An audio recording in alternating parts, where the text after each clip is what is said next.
2025 का सबसे हौलनाक और लर्ज़ाखेज़ कत्ल। ये लड़ाई लड़ना हर एक की बस की बात नहीं है। मुस्तफ़ा आमिर को तो इतना बेदर्दी से मारा गया, प्लीज वो टॉस करके उसने मारा। मुझसे प्लीज ये बात नहीं करें। क्यों नहीं वो रोकी बगैर नंबर प्लेट की और काले शीशों वाली गाड़ी? आप इस पे क्या समझती हैं? सवालिया निशान। गिजरी थाने का एक एएसआई अरमगान के साथ मुलव्वस पाया गया सहूलतकारी में। बातें तो मुझे अब समझ में आना शुरू हुई है ना कि मेरी एफआईआर पे कोई कार्रवाई क्यों नहीं हो रही थी। इस ऐसे जानवर की, ऐसे हैवान की, ऐसे भयानक इंसान की मैं चाहती हूँ कि इसको वही सज़ा, वही तकलीफ़ें, इसको वही तकलीफ़ें दी जाए जिस तरह से इसने मेरे बच्चों को तकलीफ़ें दी। 2025 का सबसे हौलनाक और लर्ज़ाखेज़ कत्ल, मुस्तफ़ा आमिर कत्ल केस की बात कर रहे हैं। मुस्तफ़ा आमिर की वालदा जो वजीहा आमिर है, उस पर क्या गुजर रही है, किस तरीके से वो अपने बेटे का कत्ल इस तरीके से देखती है कि उसके बेटे को जिंदा जलाया जाता है, और वो माँ अपने मुस्तफ़ा आमिर अपने लगते जिगर की लाश को जब देखती है तो कुछ नहीं बचता उसके अंदर, और वो माँ अपने बच्चे को ढूंढती रहती है।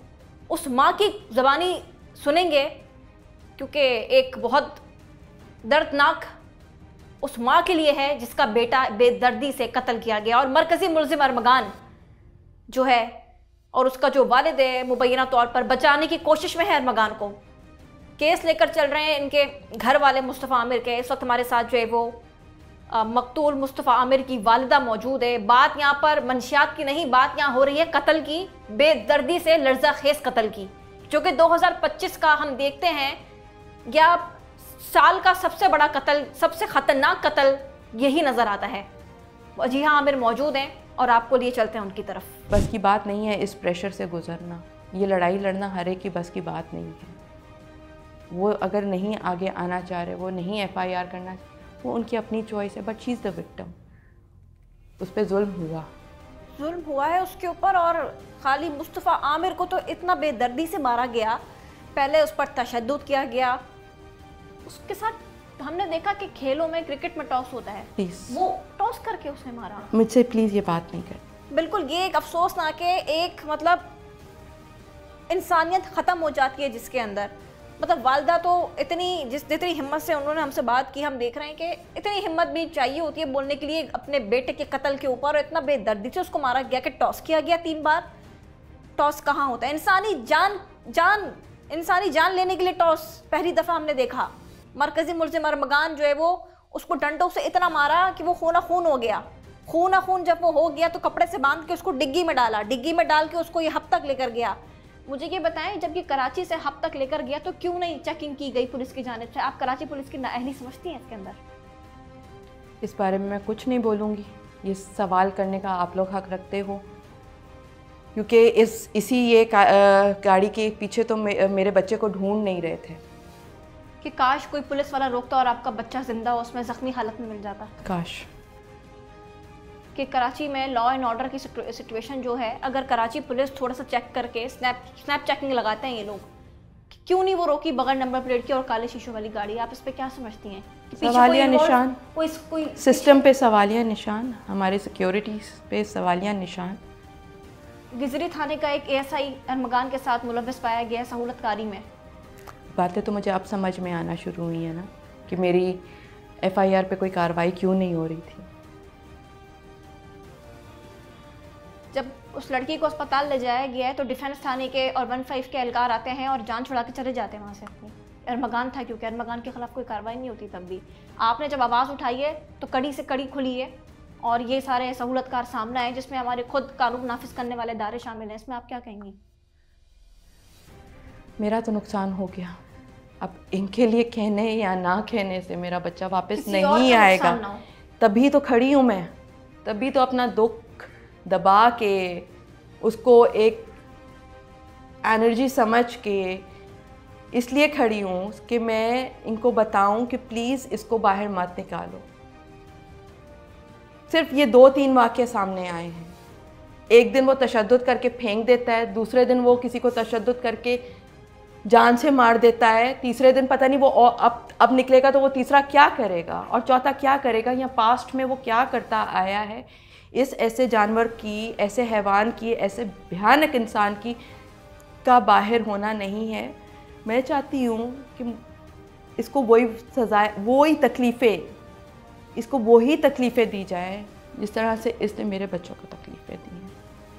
इसलिए अल्लाह से मौत मांगे और उसको अल्लाह मौत ना दे। सजाए मौत होनी चाहिए इस मुल्ज़िम को, बार बार होनी चाहिए, बार बार होनी चाहिए। सजाए मौत एक दफ़ा नहीं, बार बार होनी चाहिए। और वालदा ने कहा है कि अरमगान मौत मांगे और अल्लाह उसको मौत ना दे, क्योंकि जिस बेदर्दी से इसने मुस्तफ़ा आमिर का कत्ल किया है, ये एक उस माँ की आवाज़ है जो कि इंसाफ मांग रही है और उम्मीद कर दी है इस अदलिया से, हुकूमत सिंध से, वफाकी हुकूमत से, सारी हुकूमतों से कि इनको इंसाफ दिया जाए। मुस्तफ़ा आमिर का जो कत्ल हुआ है उसका जो मरकज़ी मुल्ज़िम और जो सहूलतकार हैं उनको सज़ा होनी चाहिए, बाहर नहीं आना चाहिए, क्योंकि ये एक बहुत तहलका खेस और बहुत दर्दनाक कत्ल है जो कि सिर्फ मुस्तफ़ा आमिर की वालदा पे ही नहीं बल्कि पूरा पाकिस्तान में हम देख लेना, अगर कराची समेत दीगर जगहों पे, तो हर जगह एक ही ज़बान पर एक ही कत्ल का जिक्र है और वो है मुस्तफ़ा आमिर का कत्ल।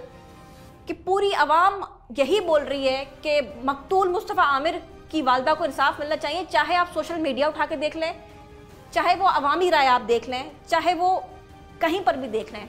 इस इंटरव्यू का यही मकसद है कि जो आला हुक्काम हैं, जो कानून नाफिज करने वाले इदारे हैं, वो इस रोती माँ का सुने जिसके बेटे को बुरी तरीके से कत्ल किया गया। जहाँ तक बात शुरू होती है कि मंशियात की सप्लाई या वीड की सप्लाई या मंशियात की, तो वो केसेस तो चलते रहेंगे, लेकिन असल केस तो यही है कि मुस्तफ़ा आमिर को जिस तरीके से मारा गया है बर्दाश्त नहीं किया जा सकता ये। तो इस पर मुस्तफ़ा आमिर की वालदा ने यही कहा है कि मरकज़ी मुल्ज़िम अरमगान को बार बार सज़ाए मौत होनी चाहिए। और वालदा का यही कहना है कि जब तक इंसाफ नहीं मिलेगा, भले जितने साल लग जाए, वालदा इसी तरीके से अपने बेटे की मौत के ज़िम्मेदार आदमी अरमगान को, उस हैवान नुमा बंदे को सज़ा दिलवा कर ही रहेंगी। खाली मुस्तफ़ा आमिर की वालदा ही नहीं बल्कि मुस्तफ़ा आमिर का वालिद भी खुद अपने बेटे की मौत के ऊपर, अपने बेटे के कत्ल के ऊपर खड़ा हुआ है और दोनों माँ बाप अपने बेटे के मौत का बदला लेकर रहेंगे और अदलिया से इंसाफ की अपील की है। क्योंकि जब हमारे इनके वालिद से बात हुई थी जब कब्र कुशाई वाले दिन, उन्होंने यही कहा था कि अदालत से मुझे इंसाफ चाहिए। तो अभी तफ्तीश की जा रही है इस केस के ऊपर। मुस्तफ़ा आमिर की वालिदा वजिहा आमिर ने हमें वक्त दिया और हम इस 24 न्यूज़ और सिटी 21 के ज़रिए ये आवाम तक, आला हुक्काम तक पहुँचाएँगे इनकी आवाज़ को। और मीडिया भी यही कोशिश करेगा कि इनकी आवाज़ ज़्यादा से ज़्यादा दिखाई जाए, ताकि किसी ना किसी ज़रिए सबके साथ मिलकर, सब मिलकर जो है वो मुस्तफ़ा आमिर की वालदा को और इनके जो वालिद हैं और इनके घर वाले हैं, इनको जो है वो इंसाफ दिलवा सकें। मुझे दीजिएगा इजाज़त। अल्लाह हाफ़िज़।